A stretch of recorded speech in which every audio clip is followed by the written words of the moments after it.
Joseph Kabila, Paul Kagame, na Moïse Katumbi, bazobeba bango 3K.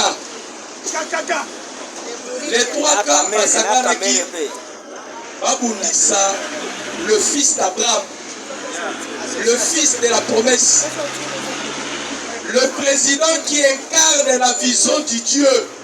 Bien parlé. Alors, le chef de l'État, Félix Antoine Tshisekedi Tshilombo, c'est un don du ciel pour le peuple congolais. Alléluia. Son pouvoir, c'est une institution divine. Quand tu cherches à combattre Tshisekedi, sache-le bien que tu t'opposes à l'ordre divin.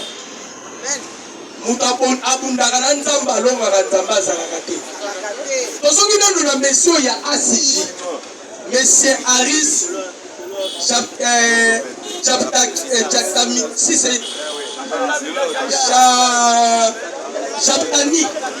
Chaptani. Comment la yé ezali Harris Chaptani. Ce monsieur collaborait avec Joseph Kabila.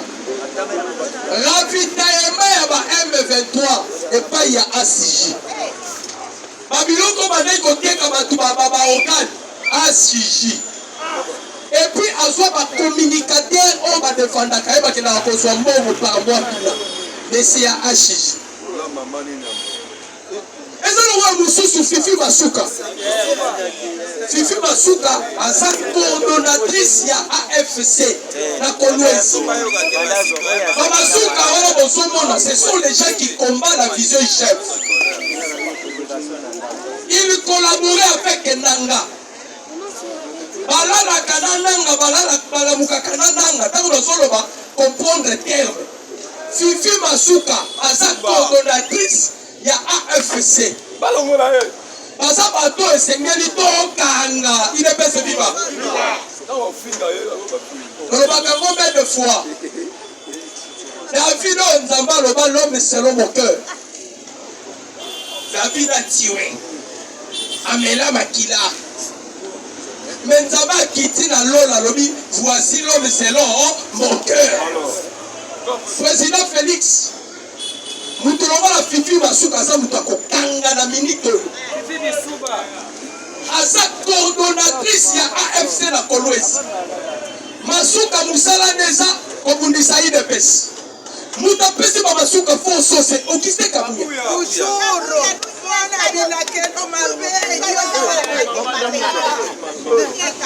IDPS viva. Aneko. Commettez la norme président Félix Mabou. Sarabino, le président Félix a sali point de presse à Zoloba. Chef de l'État lobi boye. Alobi nazala biloko totambola kana papa nanga ndenge moko. Ezala biloko mususu na hérita et pas yanzambe oyo papa nanga azala. C'est-à-dire la grâce est de prof et ça grâce nanga te. Mutu na mutu ana lolenge na yo. Mais chef de l'État m'a dit qu'on expliquer alobi mais ce qui nous a la facilité à koyoka. Et puis on comprend de maman qu'est-ce que l'homme peut penser de moi. Yami Balé, chef de l'État, dit moi je me fais avoir. Nami Komara la somba liboso. Objectif la zagalo zani na comprendre de nos chers. Quand on a conçu la tienne mayele na likolo, na conçu supériorité likolo ya batudiof. Yami Satou kopesa président Félix Litoïté à Kotobolo Litoï. Oui, chef de l'État m'a dit qu'on interviewé na Fox News. A Congolais basé la distraction. Le président Félix Makamoso Komama Ponayi. L'histoire parlera de Tshisekedi.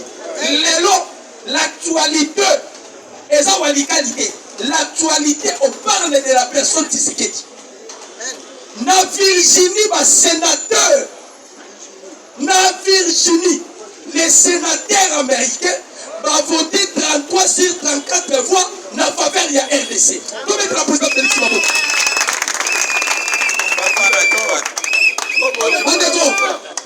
Ce qui va l'équision na Fox News, chaîne américaine, c'est qu'on convainc l'opinion, on convainc le Congrès américain, on convainc même les départements états américains.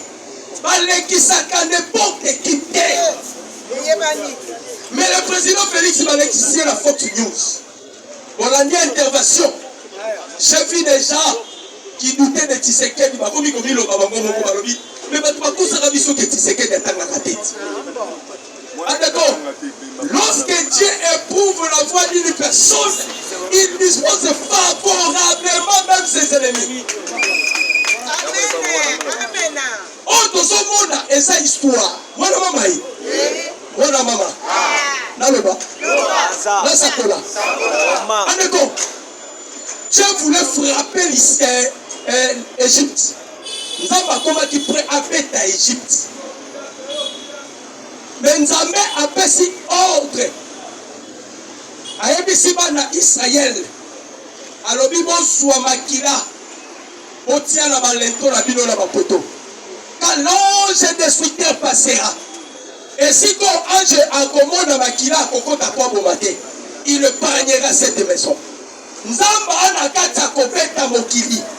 La RDC sera épargnée parce qu'il y a eu déjà des sacrifices à l'est de la République. Et ça va qu'il a Congolais sont là. Dieu moyen frapper Congo et ça parce que l'ange destructeur est là. Voilà pourquoi mon dit Donald Trump, le président américain, a tout dit Donald Trump par le biais au président le plus populaire au monde. Donald Trump par le biais on a la popularité, on a la vedette. Il y a un homme qui est vedette au Azalikolo. Il y a Azalikolo et Nyonso.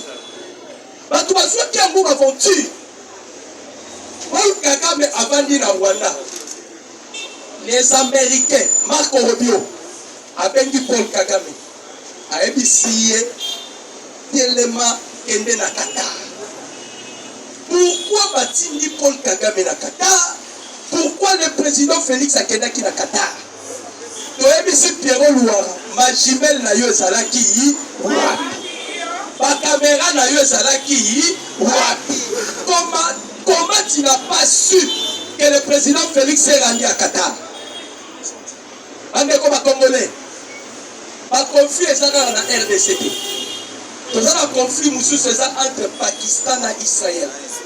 Les Américains vont s'imposer. Oui, mais parce qu'il y a une solution, la Qatar, pour votre information. Conflit entre Ukraine et Russie. Les Américains vont s'imposer. Ils sont ça là-bas. Et pas l'Arabie Saoudite.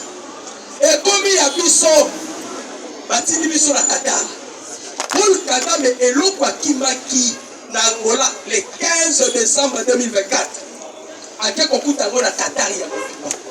Asignagata Salinine. On met la présidente Félix Mabo.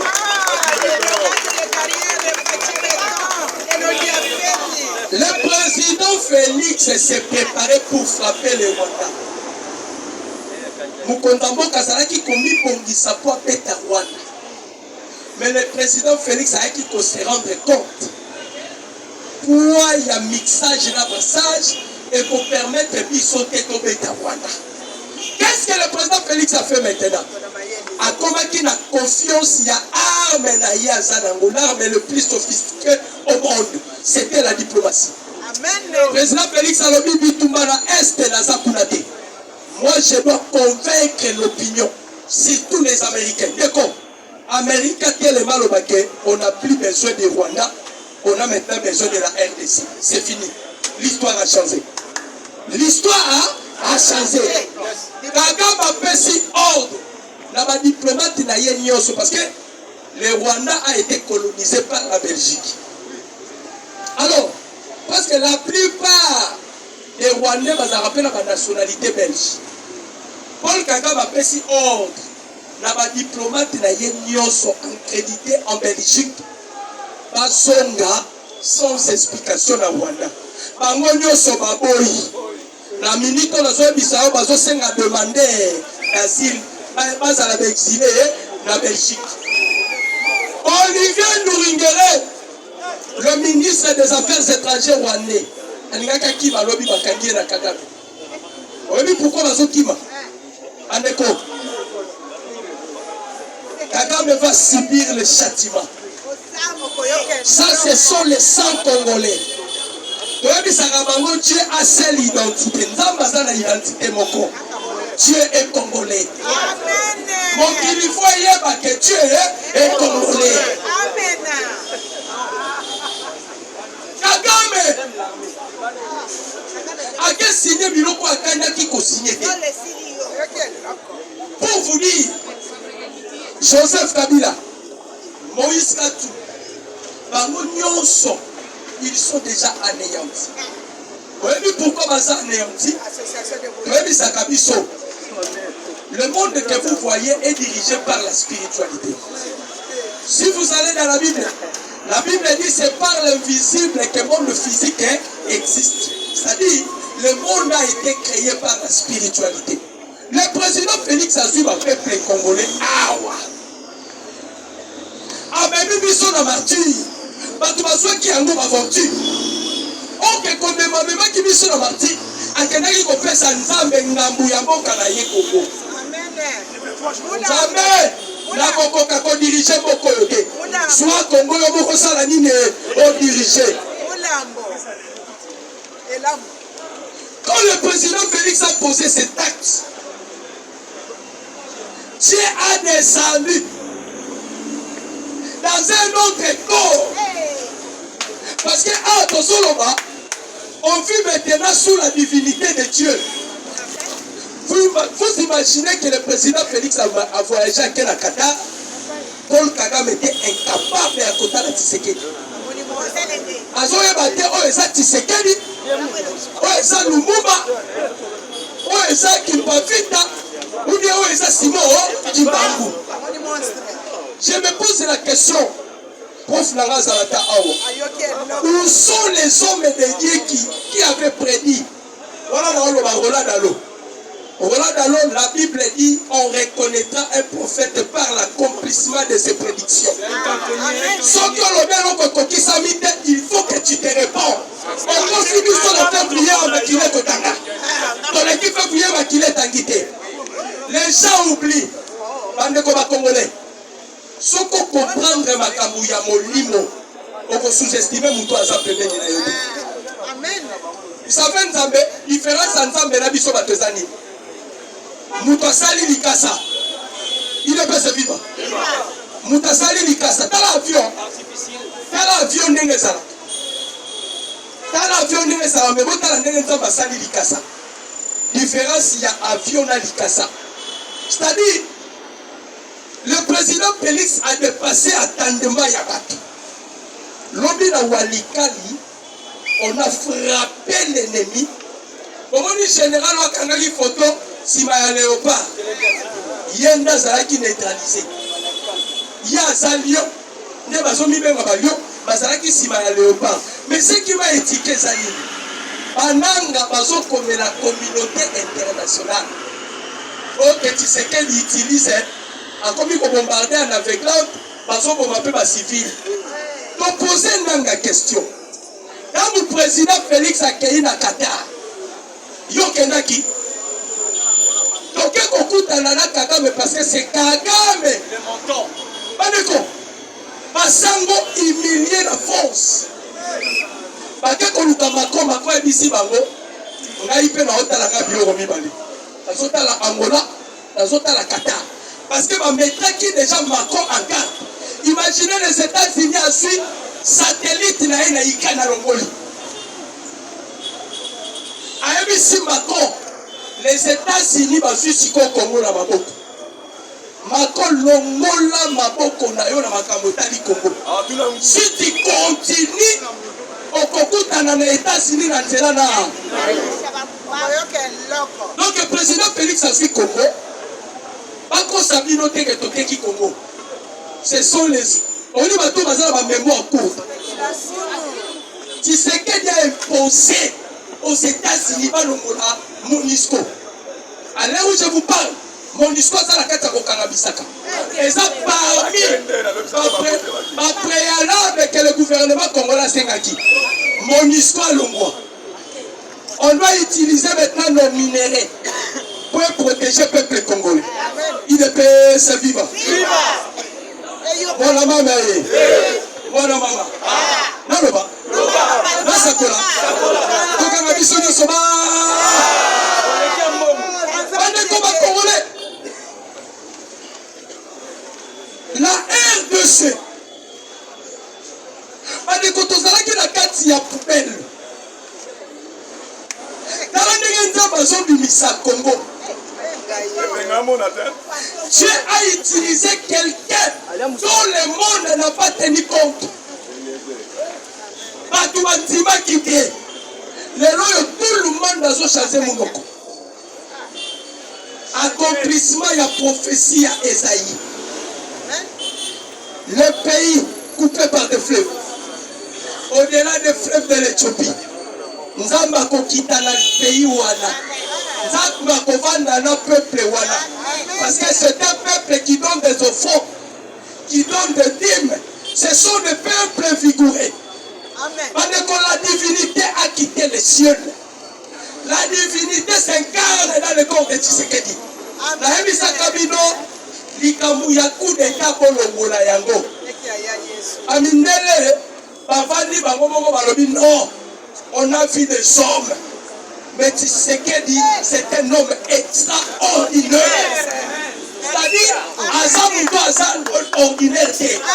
Mais c'est un homme extraordinaire. On a aussi ici.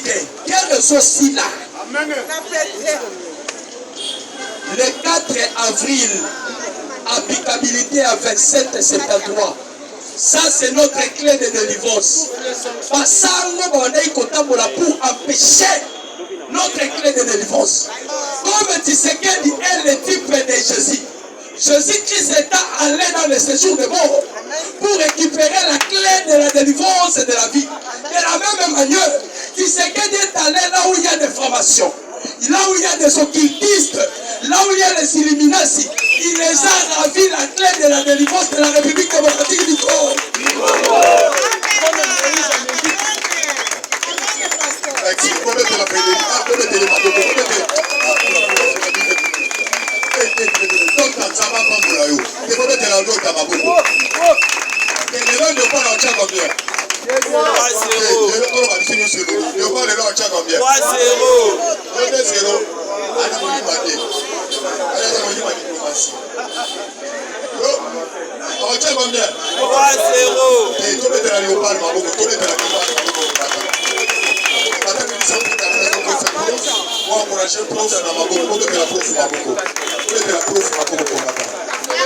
Merci beaucoup, Président Dieu. Nous montons directement parce que déjà, par rapport à la spiritualité, la chose créée est invisible. Est invisible. Parce qu'après la création, c'est la formation. Même l'homme a commencé par être créé, mâle et femelle, mais la formation, ça c'est Dieu. Il crée des choses par rapport à lui-même, parce que lui-même il est invisible. Les choses créées sont invisibles. Est-ce qu'à Bethléem, il peut sortir quelque chose de bien? Bethléem. Vous dites que la famille a balouba, la famille méprisée dans la scène. Est-ce que la cassée est l'eau dans la famille? Mais l'eau comme un bimi. Il y a un peu de riva. Moi, Nicolo va autant à autant. Président Félix, nous avons un problème sérieux.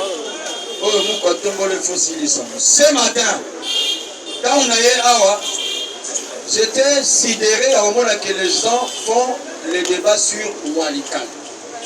Walikale est tombé ou n'est pas tombé? Si on pense là, je salue d'abord les garants de la nation, je salue la première dame et la conseillère du Sénat. Je suis poli pour que je salue mon président parce que c'est le président qui fait l'actualité au monde aujourd'hui. On m'a tout dit c'est l'actualité au monde. Congolais a fandi. Là, c'est là où tu veux que les Congolais nous soient dans la tête. Congolais a fandi. Aïe, bien attendre. Walikale est quoi? Avec on dirait que c'est le zéro. Dans la zone, tu as la manque à l'aéroport normal. Que les étrangers vont sortir le yon, c'est là. Walikale n'est pas tombé. On a pas ça un exemple. On a un problème, il y a un Goma dans Bukavu. Yo l'homme aussi ville à Kinshasa. Ville à Kinshasa, combien de commis? C'est aussi qui m'a dit que Kinshasa. On n'a pas besoin de ça. À calculer ça dans le tout. Les Kinois sont concentrés dans le Kinois à Mouké. Là-bas, ce sont les territoires. Il y a différence entre une ville et un territoire. Et ça va étendu. Pas côté. C'est d'abord les moyens. La salle va bien, ça va faire une photo. Alors qu'elle soit photo. Les colons sont maîtris. Donc, faire des Ouazalem, tous les Congolais ensemble. En bouteille, nous hors état de nuit.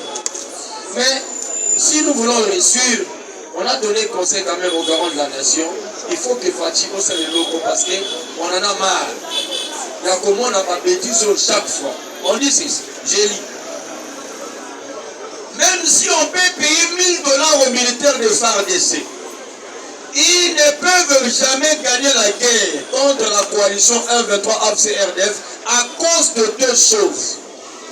Quelles sont ces choses? Un, d'abord, les commandements de FARDC et des fonctions stratégiques sont occupés par les militaires et des traîtres.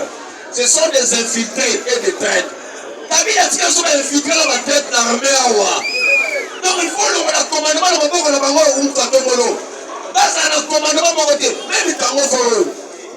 en fait, je suis parce que ça, la maman est rwandaise. Il est pas vivre. Comme les commandements sont infiltrés dans la traite, nous allons toujours faillir. Au moins, même Walikan, les généraux avaient trahi, non? Parce qu'il y a une qui n'a pas tenu. Parce qu'il y a un banane. Pour que ma père ne soit pas mais parce qu'il frappe. Il y a un moment où il y a un médiatique et peut-être pas dans la médiatique.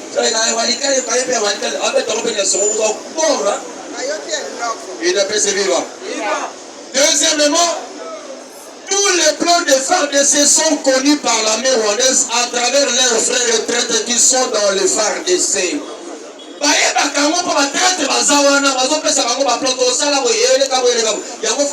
Deuxième phase. L'union, c'est ça combattant, il est un vrai combattant. À éviter la face A, la face B. Si tu habites la marche, il y a presque à Savou. Les gens n'ont pas trouvé la presque à Babi. Soussou, c'est la souci.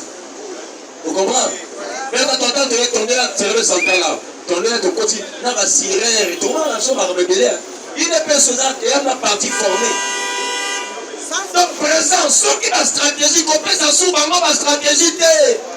Pourquoi la stratégie, la stratégie, ça va publicité. C'est garder, préserver, par toi, la confiance.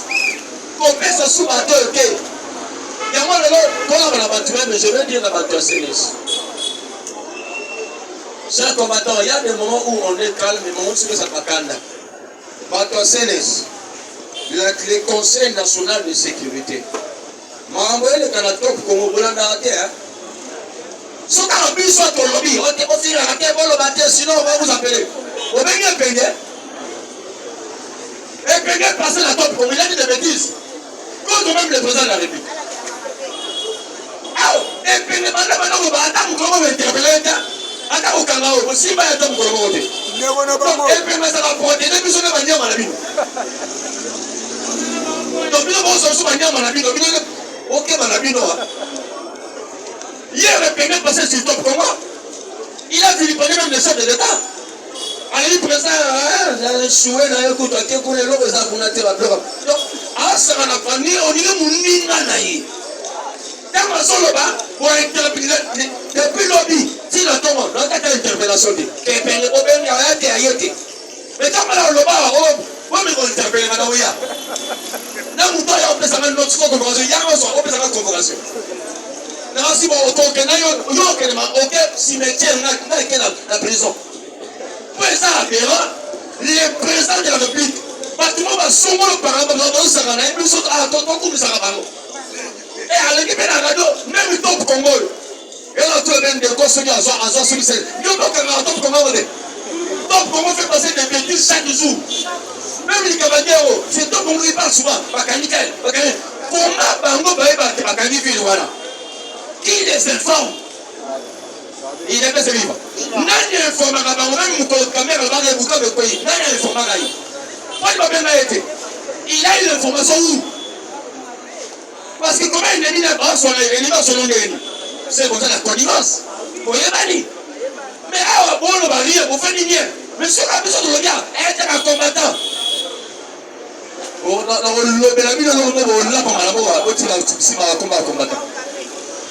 Et c'est ça. La ville de Walikale. Ce qui s'est passé à Walikale. Comment les combattants, même les journalistes congolais, disent que Walikale est tombé. Même nos journalistes à nous. Des imbéciles journalistes disent que Walikale est tombé. Et on les laisse. Il faut que toi, il faut expliquer. Il faut dire côté les mélanges, que nous sommes des Congolais. Pour que nous sommes là. Donc à tout moment, nous devons corriger la chose. Alors qu'on corrige, c'est bien de l'aucun.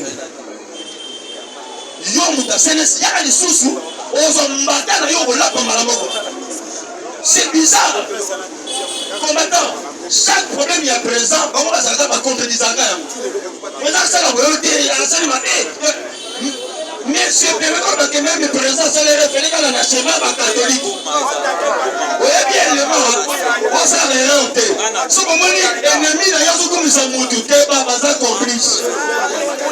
L'ami de ton ennemi est ton ennemi. Comment est-ce que vous avez ça par rapport à la plan de la barrière machiavélique? Oh, bah, c'est un Rwandais, oh, c'est un Rwandais, ils ont vu des réunions. Bon, nous allons comme au café, ça le battre. Et j'y vais à vous confirmer. Parce que la réunion avait solé. Alors, nous sommes à réunion, nous préparons que celui qui est au pouvoir puisse quitter le pouvoir. Quand nous sommes à le battre, mais il dit qui est au pouvoir? Qui est au pouvoir? Fatih. Alors qui doit quitter le pouvoir? Donc les qui sont dans le plan de la Félix a pouvoir. Parce que nous sommes authentiques à Yango. Une église archaïque, une église pourrie, une église mandée, c'est cela là. Mais je vous dis, il n'y a pas l'église catholique. Cette église n'existe même pas. Moi, je ne peux pas, aller quelque part, me mettre à genoux, Marie à le Sako, Otoni Gracia, une salutation biblique. Ce n'est pas une prière. C'était le jour que Ange Gabriel est venu voir Marie. Il a dit, Marie, je vous salue, Marie. Je te salue, Marie. On va faire, c'est pas comme nous avons prié. La personne de Marie, pas mal. Oh. Et puis on dit Sainte Vierge Marie. Ça c'est quoi au juste? Marie a mis au monde combien d'enfants? Jésus qui s'appelle des frères et des sœurs. Lisez la Bible. Joseph, Jacques et autres, c'était ses frères. Alors au béné Vierge par rapport à quoi? Quelques chrétiens qui ont mis au monde au béné Vierge. Sainte Vierge Marie.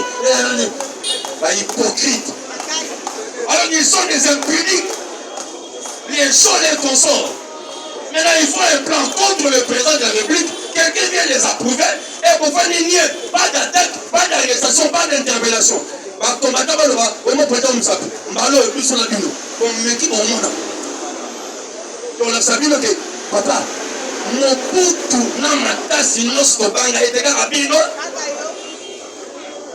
Il y a un assaut, il y a un combattant, mon poutou est tout puissant. Regarde comment c'est. Mobutu, c'est Seko, Kukumbelu, Wazabala, Maréchal. Ah, on a quitté ça, on a connu Mobile, Tobanga Yete. Koyi Mobile. Comment les Kabila Moutou Mena Yao? Avec ta bus sur la film, Tobanga Yete.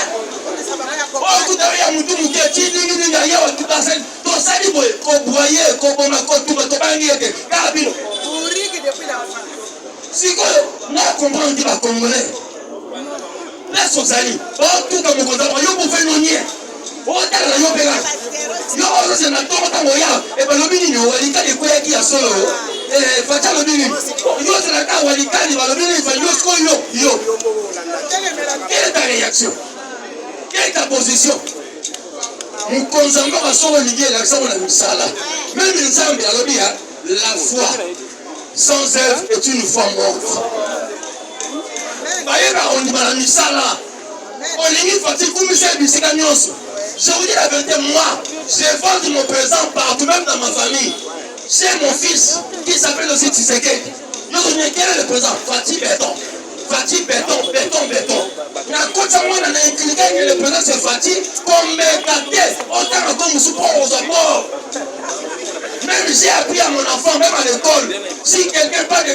chiffres. Babenganga l'école une fois. À parole, on y a des pics à la chemise. N'est-ce pas tout les communes là? Il dit, babenganga ya chichi. Oui.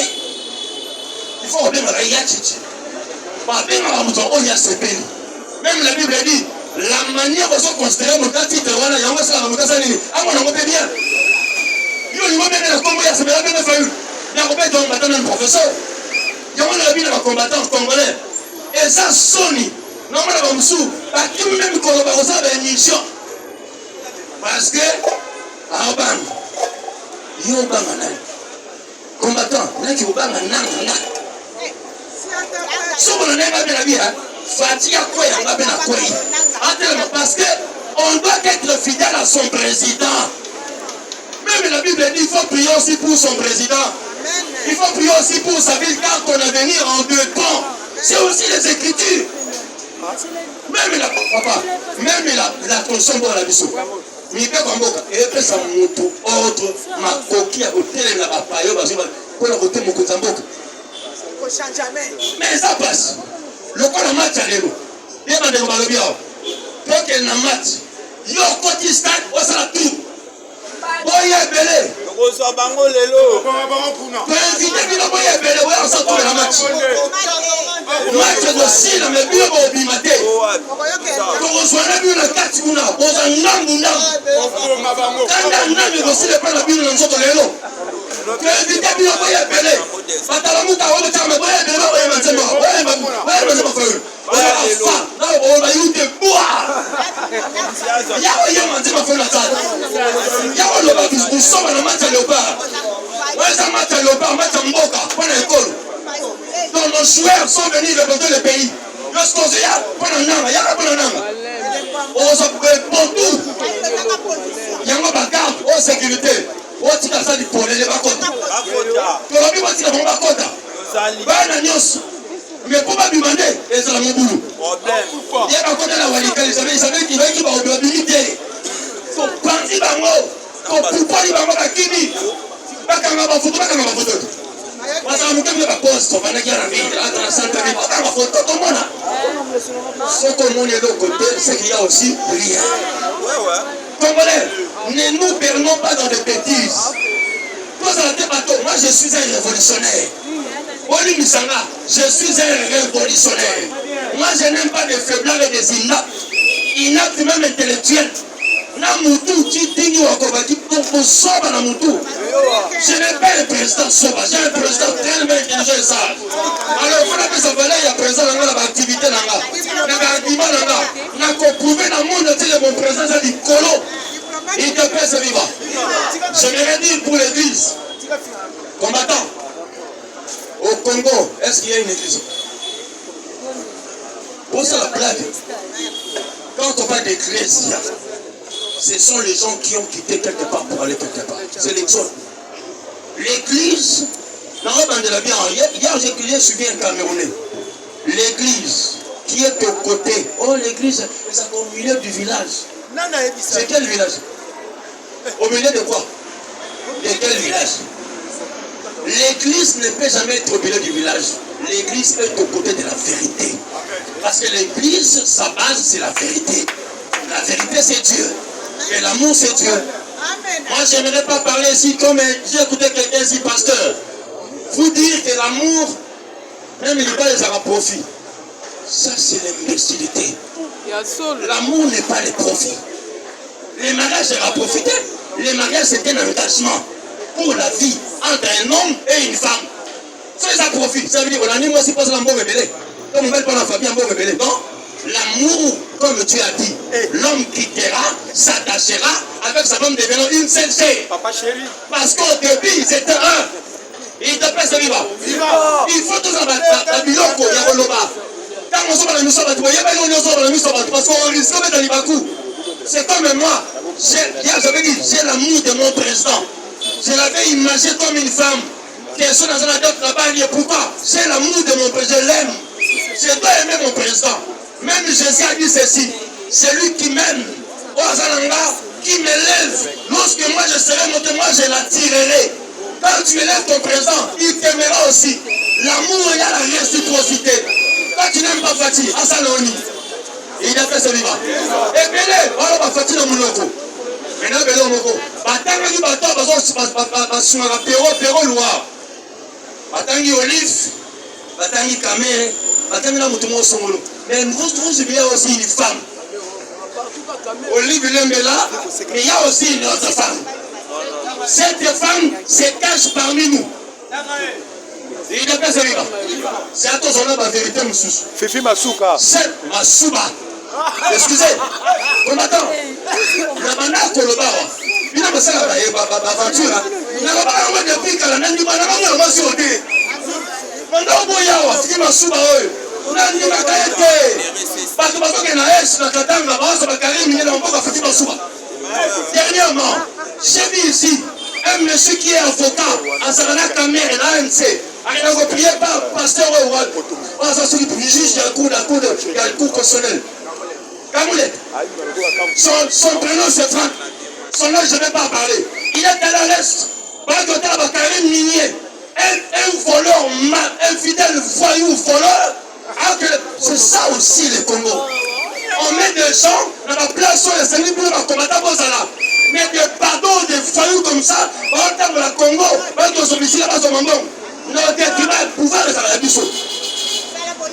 Congolais, on a fier, on a fier. Pouvoir de la Bissot. Par rapport à moi, moi avec ma soeur, pour Soana, lorsque le vieux était mort, on passe direct à pasteur Serge. Ma soeur a se moqué dans la lobby dans la José. C'est la Koufi. Et c'est l'amour. Parce que il fallait que tu voyages dans le monsieur Sili. Je lui ai dit, j'étais sur Dibaya Éthiopie. Le roi est mort. Vive le roi. Aujourd'hui, Fatih est au pouvoir. Car la sœur n'a pas de kala. Le là comment? Je suis au lobby. La lobby. On comprend sur la lobby. La lobby n'est pas bonne à chi. Alors, maintenant, la salle. Combattant. Là, c'est mon bureau. Si vous me comprenez, je suis dans mon bureau. Je parle du Fati, je fais mon travail au Parlement. Parce que ce Parlement, que vous ne vouliez pas, un jour, va se transformer au Parlement du Congo. Parce que nous avons des parlementaires ici. Ceux qui sont là-bas sont des voyous. Parce qu'ils sont dirigés par un Balthazar. Avec des concepts moraux. Un monsieur qui est handicapé intellectuellement. Et il vient nous parler au Congo. Je suis fier parce que je suis intellectuel. Sage. Il est pas ça, je vous dis, quand on a vu sur la ville aussi la guerre sera populaire, comme a dit Bati Mouyaya. La guerre sera physique, psychologique, spirituelle, matérielle, intellectuelle et avec des Chikumbisha. Merci beaucoup.